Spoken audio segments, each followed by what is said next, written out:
So hello guys, आज हम start कर रहे हैं फिर से एक बार मोनोटोनिक सीक्वेंस के ऊपर। जो मोनोटोनिक सीक्वेंस हमने पढ़ा था पहले लेक्चर में, इसके पहले हमने पढ़ा था कि मोनोटोनिक सीक्वेंस का ही आज हम कुछ क्वेश्चंस इससे सॉल्व करेंगे। उसके बाद मोनोटोनिक सीक्वेंस को और बेहतरीन तरीके से क्वेश्चंस की मदद से समझेंगे और फिर उसके बाद हम कुछ इम्पॉर्टेंट्स प्रॉपर्टीज़ हैं जो सीक्वेंसेस की हैं उनको भी समझेंगे। ठीक है, तो जैसा कि हमने कल जो एग्जांपल लिए थे बाउंडेड के लिए, वही एग्जांपल हम क्या ले पा रहे हैं किसके लिए, मोनोटोनिकली इंक्रीजिंग फंक्शन या डिक्रीजिंग फंक्शन या मोनोटोनिक सीक्वेंस के लिए हम वही चीज़ ले रहे हैं। ठीक है, तो यहाँ पे हम क्या ले रहे हैं आप देखें। जैसे ये कोई क्वेश्चन है यहाँ पर दिया, इसको क्या करा, मोनोटोनिकली इंक्रीजिंग है, इसको हमको प्रूफ करना था। ऐसा हमको प्रूफ करना था तो हम इसको चेक करते हैं इसे कैसे ये मोनोटोनिकली इंक्रीजिंग है कि नहीं है। तो पहले एन हमारा क्या है, 1+1/n की पावर n।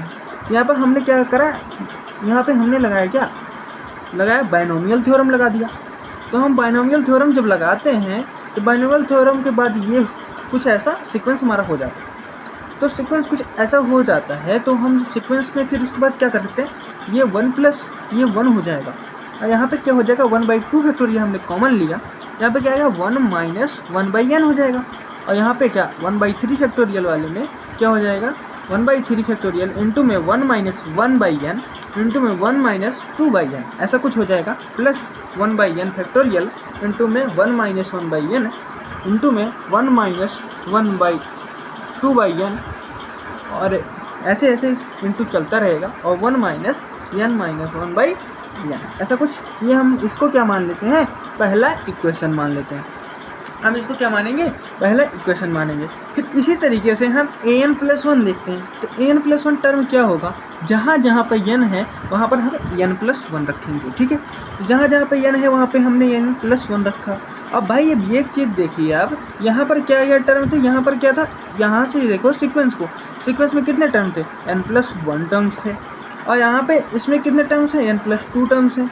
तो भाई अब हम इसको अगर ध्यान से देखें, इसको यहाँ पे लेकर चलें तो ये चीज़ देखें तो जो टर्म है ईच टर्म, यहाँ पे क्या लिखा, each term of RHS, an+1 के RHS में जो सभी टर्म हैं वो किससे बड़े हैं, an से बड़े हैं या बराबर हैं, क्या है, an से बड़े हैं या फिर बराबर हैं। फिर क्या करें, and more ever the number of n+1 में कितने टर्म हैं, n+2 टर्म है और जो कि एक ज़्यादा है किससे, an से एक ज़्यादा है। ठीक है, तो वही इसी कारण हम ऐसे लिख सकते हैं कि ये क्या है, ये मोनोटोनिकली इंक्रीजिंग है। मोनोटोनिकली इंक्रीजिंग के लिए हमने जो कल बताया था, क्या बताया था, an+1 क्या होना चाहिए, बराबर होना चाहिए या फिर बड़ा होना चाहिए किससे, an से। ठीक है, तो हमारा क्या सीक्वेंस क्या होता है, मोनोटोनिकली इंक्रीजिंग सीक्वेंस होता है। ठीक है, तो हम चलते हैं दूसरी स्लाइड के ऊपर। दूसरा स्लाइड हमारा क्या करा है, दूसरे स्लाइड में फिर से वही एग्जांपल्स जो हमने बाउंडेड में देखे थे और वही एग्जांपल्स थोड़े से हमको क्या प्रूव करना है, मोनोटोनिकली इंक्रीजिंग सीक्वेंस हमको ये क्या करना है, इनको प्रूव करना है।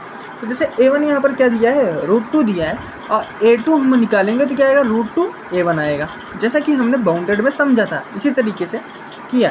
तो यहाँ पे a1 जो है वो a2 से छोटा है, तो मान लेते हैं am कोई है वो am+1 से क्या है, छोटा है भैया, मान लेते हैं ये चीज़ हमने माना ये चीज़। तो 2 इंटू में am जो होगा वो 2 इंटू में am+1 से क्या होगा, छोटा हो जाएगा। भाई होगा ना, ये चीज़ें छोटी होंगी तो भाई इनका अगर हम रूट भी कर देंगे तब भी ये चीज़ें छोटी ही होंगी, बड़ी नहीं हो जाएंगी। अगर ये बड़ी नहीं होंगी तो ये हमारा am+1 टर्म होगा और ये हमारा क्या होगा, am+2 टर्म होगा। अगर am+1 am+2 से छोटा है तो प्रिंसिपल ऑफ मैथमेटिकल इंडक्शन के हिसाब से, जो आपने चौथा चैप्टर पढ़ा था क्लास 12th में, उसके अनुसार हम ऐसा कह सकते हैं कि an क्या है, मोनोटोनिकली इंक्रीजिंग सीक्वेंस है, क्योंकि भैया यहाँ पे n टर्म जो है वो n+1 टर्म से छोटा आ रहा है। तो हम इसी तरीके से इसको मोनोटोनिकली इंक्रीजिंग सीक्वेंस कह सकते हैं। तो थर्ड टॉपिक पे चलते हैं। क्या थर्ड एग्जांपल हमारे पास क्या है, तीसरा स्लाइड हमारा क्या कह रहा है, थर्ड एग्जांपल है वही सीक्वेंस फिर से हमने वहाँ पे उठाया है। कौन सा सीक्वेंस, जो हमने कल यूज किए थे, किसमें, बाउंडेड सीक्वेंसेस में यूज किए थे। तो हम बाउंडेड सीक्वेंसेस में वही चीज़ें देख रहे हैं। यहाँ पे कोई क्या एग्जांपल हमको दिया हुआ है, ये दिया है कि कोई an कोई सीक्वेंस है जिसमें a1 हमारा क्या दिया है, √7 और an+1 हमको क्या दिया है, √7 + an, ऐसा कुछ दिया है। इसको क्या करना है, मोनोटोनिकली इंक्रीजिंग सीक्वेंस हमको प्रूव करना है, ठीक है। तो माना क्या a1 बराबर क्या दिया है यहाँ पे √7, तो a2 हमारा क्या हो जाएगा, √7 + a1 हो जाएगा। भाई यहाँ पे हमको an था, n की जगह हम 1 रखेंगे तो a2 = √7 + a1 हो जाएगा। तो √7 + √7, तो a1 जो है हमारा a1 जो है a2 से छोटा आ रहा है, तो हम मानते हैं am क्या होगा, वो am+1 से छोटा हो गया, ऐसा कुछ माना हमने। माना तो √7 + am जो है वो 7 + am+1 से छोटा होगा भाई, होगा। तो फिर उसको ऊपर रूट भी लगा देंगे तब भी वो छोटा ही होगा। इसी तरीके से हम क्या लिख सकते हैं, इसको am+1 लिख सकते हैं और इसको am+2 लिख सकते हैं। तो am+1 जो होगा वो am+2 से छोटा ही होगा, ठीक है। तो इसी तरीके से हम इसको डिस्कस कर सकते हैं। तो जैसे कि प्रिंसिपल ऑफ मैथमेटिकल इंडक्शन के हिसाब से हम क्या कह सकते हैं, an जो है वो an+1 से छोटा है, तो हमारा सीक्वेंस क्या है, सीक्वेंस हमारा क्या है, मोनोटोनिकली इंक्रीजिंग सीक्वेंस है। इसी तरीके से हम इसको समझ गए। अब आगे तरफ चलते हैं, चौथे स्लाइड के ऊपर। हमारा चौथा स्लाइड है, यहाँ पे कुछ कॉन्सेप्ट्स हैं जो हमारे सीक्वेंस से रिलेटेड हैं। तो सीक्वेंस से रिलेटेड क्या टॉपिक्स हैं, सब सीक्वेंस, सीक्वेंस से रिलेटेड है सब सीक्वेंस। सब सीक्वेंस एक तरीके से हम कह सकते हैं जैसे कि सीक्वेंस क्या होता है, सीक्वेंस इज अ ब्रांच, और सब ब्रांच ही हमारी क्या हो गई, सब सीक्वेंस। जैसे हमको दिया है कोई सीक्वेंस दिया an, कोई हमारा क्या है सीक्वेंस दिया है। सीक्वेंस किसका, रियल नंबर का सीक्वेंस है। और n के कोई यानी कि जो नेचुरल नंबर जो है वो यानी कि जो है वो एक कोई स्ट्रिक्टली इंक्रीजिंग सीक्वेंस है, किसका, नेचुरल नंबर का। तो हम an को क्या कह सकते हैं, सब सीक्वेंस कह सकते हैं, किसका, an का। बेसिक सा उन्होंने कहा कि रियल नंबर का सीक्वेंस होगा और यानी कि कोई नेचुरल नंबर का कोई स्ट्रिक्टली इंक्रीजिंग सीक्वेंस होगा, ठीक है। तो an को हम क्या सकते हैं, an का हम सब सीक्वेंस भी कह सकते हैं। इसी तरीके से हम चलते हैं 5वीं स्लाइड पे, फिर उसके बाद इनकी कुछ प्रॉपर्टीज़ को देखेंगे, फिर आगे की तरफ चलते हैं। जैसे यहाँ पे हमने प्रॉपर्टीज़ देखना है, तो इवेंचुअली कांस्टेंट क्या होते हैं इसको हम समझेंगे। पहले थोड़ा सा आते हैं यहाँ पे, इवेंचुअली कांस्टेंट ए सीक्वेंस, कोई सीक्वेंस जो कांस्टेंट बन जाए आफ्टर फाइनाइटली मेनी टर्म्स, बहुत सारे टर्म्स होने के बाद वो कांस्टेंट हो जाए तो उसे हम क्या कहेंगे, इवेंचुअली कांस्टेंट। मतलब वो कांस्टेंट होना नहीं चाहता था पर वो हो गया। मेन चीज़ ये क्या, वो होना नहीं चाहता था पर हो गया, वही चीज़। तो यहाँ पे अब चलते हैं, थोड़ा सा इसको देखते हैं कि एग्जांपल्स क्या क्या हैं। यहाँ पे एग्जांपल्स में हमको ये पर दिए हैं कि यानी कि क्या है, कोई नेचुरल नंबर है जहाँ पे 2 की पावर k दिया हुआ पे, यहाँ पे a2 a4 a4 a8 a16 ऐसे 2 की पावर मतलब कुछ था, 2 की पावर में था 2 की पावर k। जैसे मैंने क्या 2 की पावर k लिखा, मतलब क्या पहला तो 1 हो जाएगा, 1 रखेंगे अगर पावर तो a2 हो जाएगा, ठीक। अगर हम पावर क्या रखेंगे 2 रखेंगे तो a4 हो जाएगा, 3 रखेंगे तो a8 हो जाएगा, फिर क्या रखेंगे 6 रख, मतलब अगर हम 4 रख दिए तो a16 हो गया। ऐसा चलता है। इसी तरीके से हमने कुछ यहाँ पे एग्जांपल्स दिए हुए हैं, कुछ एग्जांपल्स हैं यहाँ पे। तो इसके ऊपर कुछ ऑब्जर्वेशंस हैं। ऑब्जर्वेशंस हमारे पास क्या है, मतलब सभी सब सीक्वेंस जो हैं वो खुद में एक सीक्वेंस होंगे। पहला ऑब्जर्वेशन हमारा क्या है कि कोई भी सब सीक्वेंस होगा वो खुद में एक क्या होगा, सीक्वेंस होगा। और दूसरा हमारे पास क्या टॉपिक दिया हुआ है, दूसरा टॉपिक हमारे पास यहाँ पर दिया हुआ है, क्या दिया देखते हैं।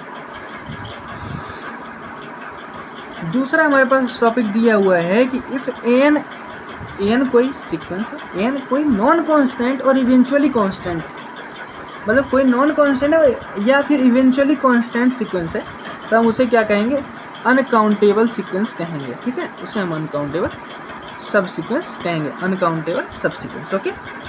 तो अब हम चलते हैं 6वें स्लाइड के ऊपर। हमारा 6वां स्लाइड देखते हैं। 6वें स्लाइड में हम ये जो सब सीक्वेंसेज आपने पढ़ा उसी से रिलेटेड टॉपिक है ये। कॉम्प्लीमेंट्री सब सीक्वेंसेस। ओके, तो कॉम्प्लीमेंट्री सब सीक्वेंसेस हैं क्या, अब इसके ऊपर थोड़ी सी बात कर लेते हैं। तो देखते हैं कॉम्प्लीमेंट्री सब सीक्वेंस है। तो माना कि an के कोई सीक्वेंस है और am के कोई सब सीक्वेंस है, दो कोई सब सीक्वेंसेस है, कोई an के और am के कोई सब सीक्वेंसेस है, किसके, an कोई सीक्वेंस है उसका। तो जहाँ पे n के जो है वो 0 टू k है और m के इज k जो बिलोंग करेगा नेचुरल नंबर, ठीक है। तो यहाँ पे क्या दिया है, t1 क्या है, यहाँ पे हम आपने ट्रांसफॉर्मेशन अगर आपने पढ़ा होगा इसका, आपने शायद उसका ट्रांसफॉर्मेशन पढ़ा है कि नहीं पढ़ा है। आप वेक्टर स्पेस जब पढ़ेंगे तो वहाँ पे आपको ट्रांसफॉर्मेशन पढ़ने को मिलेगा, लीनियर ट्रांसफॉर्मेशन। तो वही लीनियर ट्रांसफॉर्मेशन का यहाँ पे यूज़ किया गया है।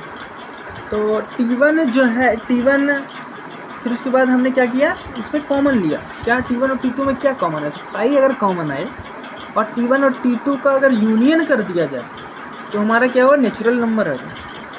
तब ऐसे सीक्वेंसेस को हम क्या कहेंगे, ऐसे सब सीक्वेंसेस को हम क्या कहेंगे, कॉम्प्लीमेंट्री सब सीक्वेंस कहेंगे। जैसे a2k और a2k -1 आर कॉम्प्लीमेंट्री सब सीक्वेंसेस। ये दो सीक्वेंसेस हैं, इनका अगर हम जो करें, इन दोनों को जो हम कंबाइन कर लेंगे तो ये क्या आएंगी, ये सब सीक्वेंसेस हो जाएंगे, ये कॉम्प्लीमेंट्री सब सीक्वेंस होंगे, ठीक है। इतना आपको समझ में आ गया होगा, मैं आशा करता हूँ कि। तो इसके बाद जो है हम कुछ ऐसे वीडियोस को देखेंगे, कुछ ऐसे कॉन्सेप्ट्स को देखेंगे जो आपके एग्जाम में अभी पूछे जाएंगे ना, ठीक है। तो इसके बाद ये लेक्चर्स जो हैं आपको बहुत हेल्पफुल होंगे और मैं आशा करता हूँ कि कुछ क्वेश्चंस जो होंगे इससे रिलेटेड मैं आपको अपने टेलीग्राम चैनल पे मिल जाएगा। आपको टेलीग्राम चैनल का मैं लिंक अपने डिस्क्रिप्शन में दे देता हूँ। तो वहाँ से आप जाएंगे टेलीग्राम चैनल पे, तो वहाँ पे आपको कुछ क्वेश्चंस मैं यहाँ पे प्रोवाइड करा रहा हूँ। तो वहाँ पे आप क्वेश्चंस लगाएं और इसको समझें। जो भी मैं यहाँ पे करा रहा हूँ उस कॉन्सेप्ट्स को याद करें और जो भी क्वेश्चंस मैं दे रहा हूँ वहाँ पे टेलीग्राम चैनल पे, उसको आपको करना है। बाकी कल मिलते हैं, धन्यवाद।